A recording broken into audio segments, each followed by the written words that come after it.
ustedes no saben lo rico que es saborear esta agua. Esta es agua alcalina. Ujú. Es una agua Ah, tratada así en los hogares. Se colocan plantas de tratamiento que son pequeñas, del tamaño de una bombona de gas grande. Y además de eso, filtros okey. de purificación que eliminan los malos olores, quelan el cloro, metales tóxicos, metales pesados y contribuyen a tener una buena salud. Y esto es cortesía de Doctor Water. Ustedes lo pueden conseguir en internet como www.drwaterfl.com y en Instagram Doctor Water FL. Entonces, para tomar agua alcalina saludable. Mm. Mm, Y continuamos en la compañía, la deliciosa compañía de la doctora Patricia Valenzuela, médico infectólogo venezolano, presidenta de la Sociedad Venezolana de Infectología, hablando de esas ah, digamos, afecciones infecciosas que afectan a nuestra población. Doctora, nos quedó pendiente del segmento pasado sí.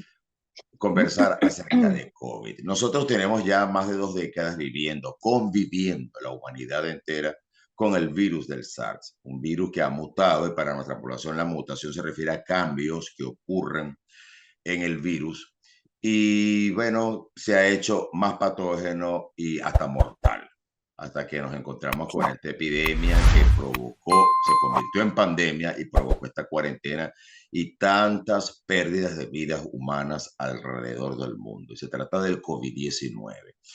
Ahora en el mes de diciembre y enero hubo, como usted lo dijo, hubo rumores en las redes sociales acerca del repunte de infecciones respiratorias, afecciones respiratorias en el territorio nacional. Esto era algo Okey. esperado, doctora, para los que tenemos conocimiento acerca de la salud pública, esto era algo esperado y se lo digo a mi audiencia. ¿Por qué? Porque durante el Sí, mes de diciembre, con las festividades navideñas, aumenta la migración y toda la gente que viaja por nuestros países trae los virus, o mejor dicho, lleva los virus desde acá para allá. Eso era algo esperado. correcto. Pero aunque no tenemos información oficial, que es algo que yo repito continuamente en nuestros programas, no tenemos información oficial porque el Ministerio del Poder Popular para la Salud se encargó de desaparecer los anuarios de epidemiología y estadística. No sabemos de qué nos enfermamos ni cuánto nos enfermamos. Sin embargo, existe intercambio de información entre la comunidad médica y sabemos que en efecto todos ustedes allá han tenido un aumento de consulta de afecciones respiratorias. ¿Qué nos puede decir usted al respecto, doctora?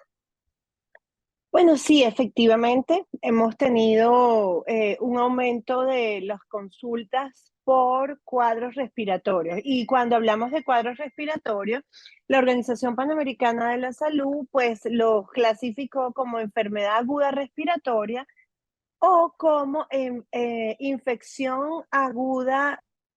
infección respiratoria aguda tipo influenza, para englobar, ¿verdad?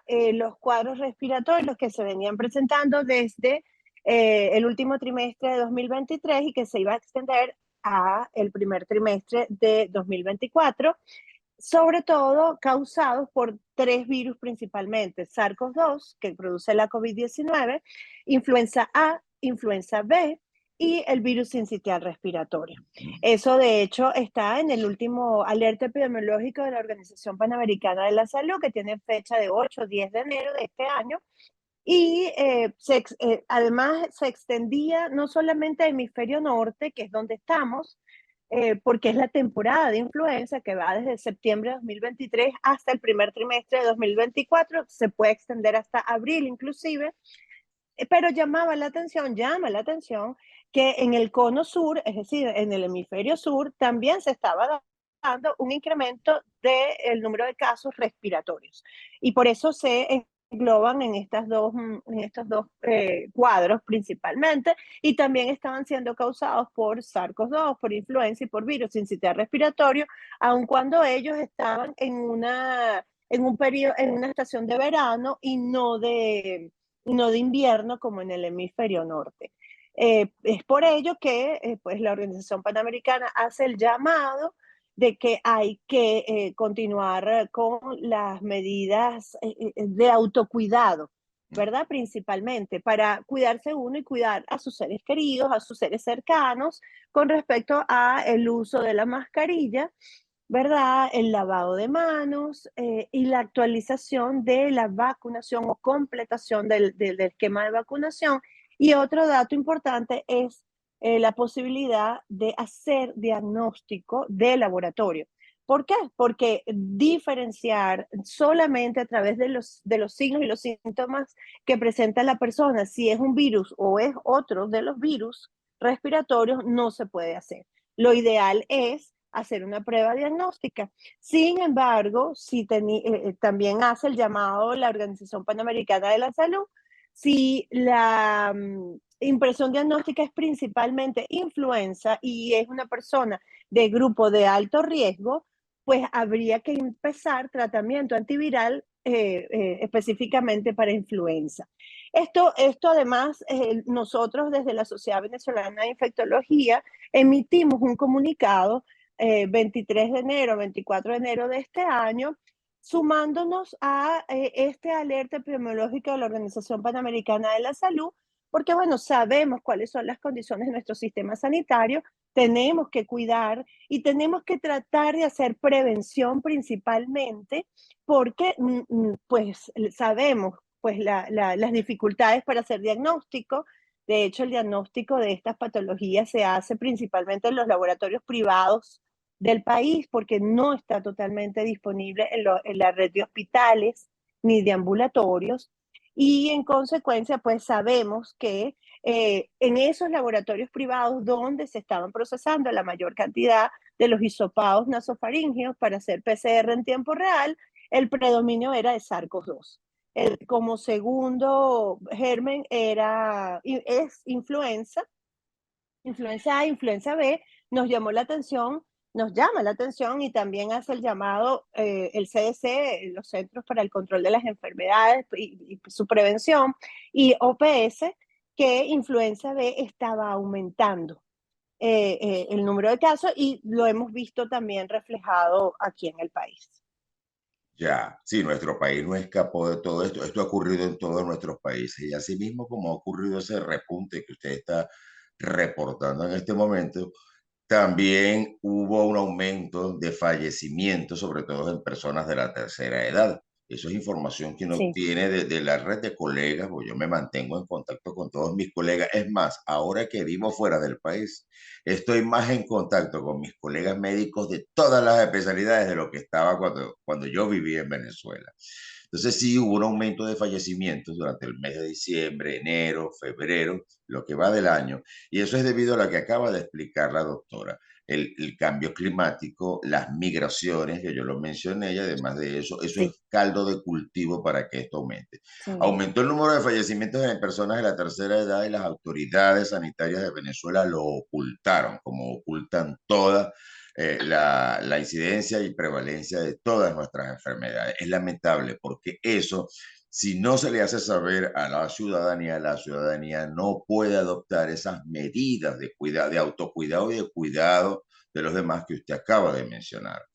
La intención de callar todo esto, no sé, será para callar también su negligencia, su desidia con respecto a las políticas públicas en materia de salud en nuestro país. Y no es un hecho aislado, ha ocurrido en todos nuestros países, pero hay un sí. sector de la, vamos a llamarlo, de esta aldea globalizada que tenemos ahora, que se opone a estas teorías que están comprobadas con el tema de que la gente se está muriendo porque fueron las personas que se vacunaron. Eso no es cierto, doctora. Usted me Eso no es contradice si cierto. estoy equivocado. No, eso no es cierto. Hay ese comentario, es como un argumento que plantea un sector, no solamente, o sea, un sector global, Ujú. pero no hay duda que las vacunas salvan vidas. De eso no hay duda. Usted es de las Históricamente, mías, doctora. Usted es de las mías. claro, claro. Mira, históricamente en el mundo las vidas se han salvado a través de la vacunación son infinitas. Es la medida costo efectiva más eficiente para salvar vidas. De hecho, la introducción de las vacunas cambió, es uno de esos momentos que cambió la manera de hacer medicina en el mundo y aparece todo lo que es la estrategia y el enfoque de prevención. En el mundo, en los años 2021, 2022, que son los años, bueno, y 2020, por supuesto, años más duros de la pandemia, llegamos a poner más de 10.000 millones de dosis de vacunas contra COVID-19 en el mundo. Eso es algo que nunca había pasado en la historia, en un mismo periodo de tiempo, a una gran cantidad de personas contra un mismo microorganismo. Eso es historia de la medicina, que la escribimos nosotros y que además se vio al año de la vacunación cómo se desaceleró la curva de muerte por COVID-19 en el mundo. Entonces, no hubo, ciertamente hubo prevención a través de las medidas de autocuidado. Sí, sí, el confinamiento, bueno, ayudó, pero perjudicó otras cosas, pero el confinamiento se autolimitó, porque cuando uno estudia las pandemias, esas medidas de confinamiento son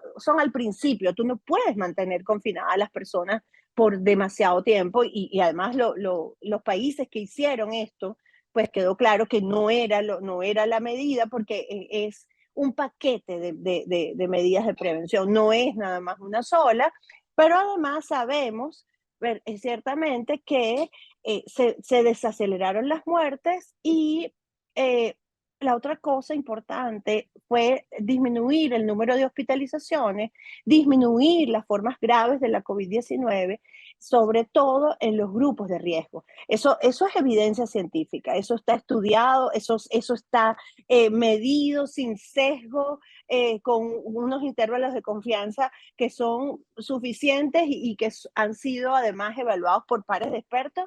Entonces, yo creo que llover sobre mojado no tiene mucho sentido y la verdad es que tenemos que seguir creyendo y confiando en la vacunación.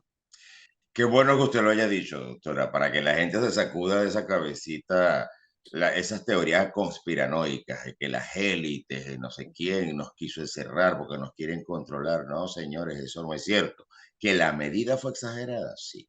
Estamos de acuerdo todos y como lo acaba de decir la doctora Patricia Valenzuela como presidenta de la Sociedad Venezolana de Infectología, lo más importante son las medidas de cuidado, esos métodos de barrera, el uso de la mascarilla, el lavado de manos, mantener el distanciamiento social. Esas son las verdaderas medidas que hubiesen evitado la propagación mayor de lo que tuvimos. Sin embargo, bueno, la gente no le paró ahorita en diciembre, enero y carnaval y la gente sigue una perenne rumba y no podemos impedirle a nuestros ciudadanos, a nuestro pueblo, que tenga esparcimiento porque eso forma parte también de la salud.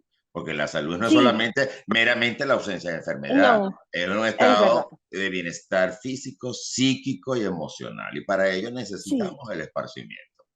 Claro, pero Doctora, hay algo, y disculpa que te y no se interrumpa, preocupe. hay algo que agregar y son dos cosas importantes. Uno, si la persona tiene síntomas, se tiene que quedar en su casa, no evitar salir a trabajar, no enviar a los niños al colegio, a la universidad, a donde no lo puedes hacer. Lo ideal es que se quede en casa. Y si no se pueden quedar en casa esa persona, debe usar mascarilla, porque es una medida de autocuidado y es una medida para cuidar al tío diabético, a la abuelita que tiene enfermedad de Alzheimer, al vecino que tiene hipertensión arterial. Es cuidarnos a nosotros y cuidar a los demás. Y el otro dato importante o recomendación importante es la etiqueta respiratoria. Usted no está usando mascarilla porque usted está en un espacio abierto o está en una reunión donde sabe que no hay sospecha, pues, de que alguien se haya expuesto previamente a algún virus respiratorio, pero si usted va a estornudar o va a toser, no se le olvide la etiqueta respiratoria. Cubra la nariz y la boca con el pliegue del codo, ¿verdad? Estornude, tosa, lo que sea, y ahí quedan las gotitas, porque todos los virus respiratorios se transmiten de la misma manera. Entonces, eso tenemos que seguirlo practicando, al igual que la desinfección de manos y el lavado de manos. Entonces, eso es, yo creo que lo básico, porque eso no es exclusivo de la prevención de COVID-19. Se extiende a todos los virus respiratorios y es más, el lavado de manos te previene la transmisión de enfermedades infecciosas gastrointestinales. Entonces, tenemos que mantenerlo como un hábito en nuestra cotidianidad. Así mismo es, y yo le agradezco mucho que usted lo certifique, no solamente lo certifique, sino suscriba lo que estamos conversando. Que lo más importante es la prevención. Ahora, doctora, no es un secreto para nadie tampoco que durante el mes de diciembre y enero hubo un aumento inmenso, algo descomunal de casos de dengue en el país. Desconocemos las cifras oficiales, pero usted hablaba por teléfono, yo que estoy aquí afuera y llamo. Ah, hola, ¿cómo estás? No, aquí tengo a mi hijo con dengue. No, aquí tengo a mi esposa con dengue. Todo el mundo tenía dengue en Venezuela. ¿Cómo vamos a estas alturas del año? Estamos en marzo ya. Tenemos, sí, sí, prácticamente estamos en marzo, el año aceleró después de los 90 días de enero. Sí. Pero realmente sí tenemos un incremento del número de casos de dengue, estamos rayando en números de epidemia. De hecho, la Organización Panamericana de la Salud ya clasificó 2023 como un año, el año con mayor número de casos de dengue, porque la región llegó casi a 4 millones de casos de dengue y el que tenía ese primer lugar era 2019 y cambió ahora porque, bueno, se extendió de manera importante 2023, además se extendió a países, es decir, se comenzó a diagnosticar mayor número de casos en países donde tradicionalmente no sucedía, como pasó en Argentina, como Ujú. pasó, por ejemplo, la cantidad de casos enorme que se describió en Perú. También en Uruguay comenzaron a hacerse diagnósticos tenían el vector, porque recordemos que dengue se transmite a través de un vector que es el Aedes aegypti, que es el mosquito zancudo patas blancas. Ellos tenían el vector, pero no tenían casos y ya comenzaron a tener casos. Entonces, se ha extendido, pero además el Aedes aegypti se ha extendido en el mundo y no es extraño. De hecho, hace poco ahí se reportaron casos de dengue en Italia, en Europa hay casos de dengue en la actualidad, están preocupados porque, por supuesto, los zancudos viajan en avión, viajan en los autos, viajan en los autobuses, en los trenes también. Entonces, además de esto, el cambio climático ha favorecido el aumento de la población de Aedes aegypti en el mundo, porque el aumento de la temperatura favorece el ciclo reproductivo del zancudo y esto hace que haya mayor número de hembras adultas de la Aedes aegypti, que son las que transmiten el virus del dengue, además de Zika y chikungunya. Entonces, bueno, Venezuela sí, definitivamente no estamos aislados ni estamos ajenos a esto. Hemos comenzado desde ya octubre, noviembre, el incremento del número de casos, están circulando los 4 serotipos, 1, 2, 3 y 4. Hay un predominio del dengue 3, del serotipo 3, que no sucedía hacía unos cuantos años atrás. También recordemos que dengue es cíclico, cada 3, 4, cada 5 años aparece nuevamente dengue. En Venezuela es endémico, es decir, todos los años y a lo largo del año y de todo el territorio nacional hay casos de dengue, pero hay momentos donde aumentan los casos y este es un momento de ellos, ¿ok?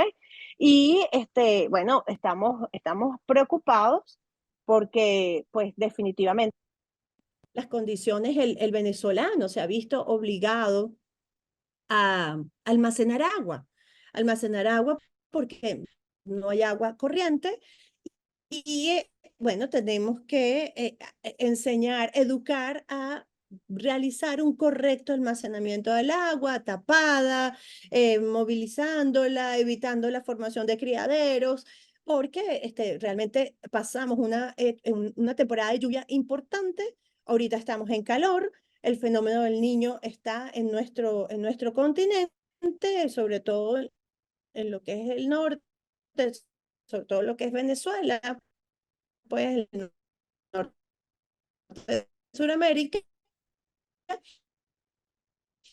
y esto favorece que haya zonas. Entonces, sí, la situación inclinada, la balanza se inclinó a favorecer el dengue. Usted acaba de hablar, doctora, de fenómenos epidemiológicos que son prácticamente naturales. Y Sí, también acaba a consecuencia, en muchos casos, de las condiciones meteorológicas de cada país en nuestras regiones.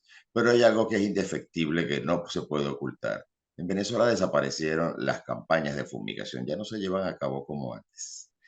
Y eso es un factor determinante en que nosotros nos hayamos convertido en una zona endémica de dengue, porque no lo éramos. Existía, venía acá, era cíclico, pero Venezuela se convirtió en una zona endémica de dengue gracias, número uno, el empobrecimiento de la población. Algo que usted mencionó, el almacenamiento de agua. El almacenamiento de agua, ¿por qué viene determinado? Porque en el país no hay un servicio de agua regular como lo teníamos años atrás. Y aparte de eso, se le suma el hecho de lo que acabo de decir, la ausencia de las campañas de fumigación que eran súper importantes. Se lo digo, Sí. yo tengo familiares o tenía familiares que vivían en el campo y uno veía las campañas, los camiones pues, que fumigaban en el interior del país. Y bueno, ya no Sí. contamos con eso. O sea que otra vez, de nuevo, la desidia del Estado venezolano se impone en los problemas de salud pública del país. Doctora, eh, ¿qué proyección tienen ustedes, por lo menos a corto plazo, el próximo trimestre? ¿Qué proyección, a pesar de que no tenemos cifras, pero así hablando en términos vulgares, no cuantitativos, pero sí cualitativos? ¿Qué proyección podemos tener nosotros en los próximos 3 meses en cuanto a todos estos virus respiratorios y el dengue? Bueno, debería comenzar un descenso del número de casos por virus respiratorios. Eso es lo que debería suceder. Ya, sobre todo para influenza y virus sincitial respiratorio, esto debería comenzar a disminuir. SARS-CoV-2 va a seguir transmitiéndose y también debería disminuir esa curva de casos porque es lo que suele suceder hasta que aparezca un nuevo sublinaje o una nueva subvariante. Pero es así, porque SARS-CoV-2 decir que va a desaparecer, no, todavía lo vamos a tener y tenemos que, y yo invito a los colegas a que no lo saquen de esa lista de impresiones diagnósticas. Siempre tenerlo presente, siempre tratar de hacer el diagnóstico, porque es necesario para poder hacer, bueno, epidemiología, vigilancia epidemiológica. Entonces, Hay, ujú, La voy a interrumpir para decir algo que se me olvidó mencionar cuando nombré estos 3 factores. El cuarto factor, en el sector público adolecemos de laboratorios que le puedan sí, prestar el servicio a la mayoría de nuestra población, que es la que acude precisamente a nuestros hospitales y ambulatorios públicos. La interrumpí para decir eso. sí, ciertamente, pues el diagnóstico en el sector público está complicado. Estamos trabajando para que eso se mejore. El diagnóstico de laboratorio molecular para arbovirus, para virus respiratorios, incluso para resistencia bacteriana. Lo necesitamos y es lo que, hacia dónde está, ese es el camino que está siguiendo las enfermedades infecciosas en el mundo.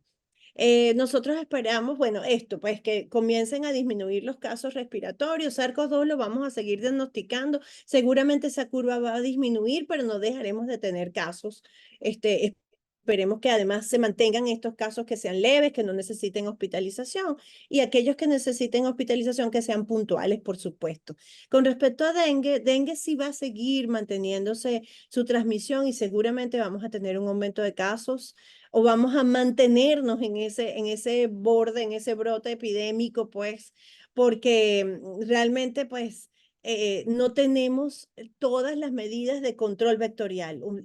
La prevención de dengue empieza por control vectorial, es decir, por disminuir lo que es la población de Aedes aegypti y ahí estamos cojeando de esa pata porque no solamente es que la fumigación es necesaria para cortar la transmisión aguda de dengue, sino que tú necesitas tener un plan constante y continuo de fumigación para que la verdad se haga eficiente en el tiempo, pero también necesitas identificar criaderos y hacer abatización de aguas, también necesitas mejorar y insistir en el saneamiento ambiental, porque los contenedores de basura tienen que tener tapa y tienen que recogerse la basura cada cierto tiempo para que en los residuos no se acumule agua, porque hasta el agua en una chapita funciona para desarrollar un criadero de Un mosquitos. pitillo. Un Pitillos. pitillo, exactamente. Entonces, esto es importante, el saneamiento ambiental, la educación al ciudadano, ¿verdad? También es importante, esto es un trabajo en equipo. Esto es un trabajo de autoridades sanitarias locales y del ciudadano. Bueno, el almacenamiento de agua adecuado, como tú lo dices, pero también es esa, la distribución de los desechos, el mantener todo seco, las telas de mosquitero, el uso de repelente, no directo en la piel, sino en la ropa, el estilo de ropa, entender cómo es la dinámica del mosquito. El mosquito pica de día, de domiciliario, está dentro de la casa. El albopictus es el que suele estar peridomiciliario. Entonces, entender, y sobre todo lo hacen la tarde y amaneciendo. Entonces, entender un poco y tratar de explicarle al ciudadano cómo es esta dinámica para que se proteja mejor. ¿Ok? Y bueno, también hay otros programas un poco más sofisticados que, por ejemplo, es infectar a los mosquitos con volvacha, que bueno, que se está haciendo en Brasil, se está haciendo también en otros países con buenos resultados, pero bueno, tiene costo y necesita pues una inversión del Estado importante y que no podemos no mencionarlo. Hay unas técnicas para control vectorial importantes. Esta bacteria infecta al mosquito, pero además impide que el virus se reproduzca en el mosquito. Y entonces esa capacidad se pierde cuando se reproduce. Entonces, las nuevas generaciones de mosquitos, no, así piquen a una persona que tenga dengue, el virus no se va a reproducir dentro de ellos. Entonces, bueno, esos son programas innovadores que llevan tiempo en desarrollo y que, bueno, hay que voltear la mirada para allá y entender que cuando tú tienes un vector que se ha extendido de manera tan importante en el mundo, hay que trabajar entonces ya no excluyendo, porque las medidas tradicionales siempre han funcionado, pero le podemos ir agregando capas, como hacíamos con la COVID-19 y el queso suizo, ir agregando capas de prevención para hacer mejor y más eficiente el trabajo.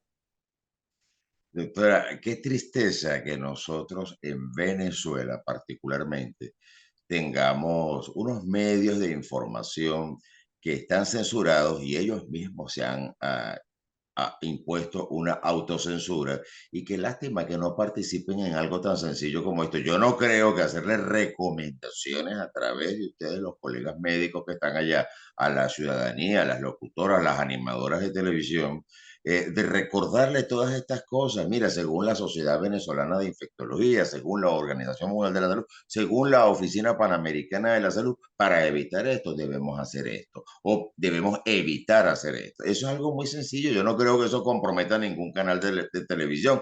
Y bueno, ahí tenemos tantos influencers tan famosos en las redes sociales y la gente se vuelca sobre comentarios y sobre noticias que son tan idiotas, cosas tan estúpidas, y realmente no nos ocupamos de lo que tenemos que ocuparnos, y esto es sumamente importante.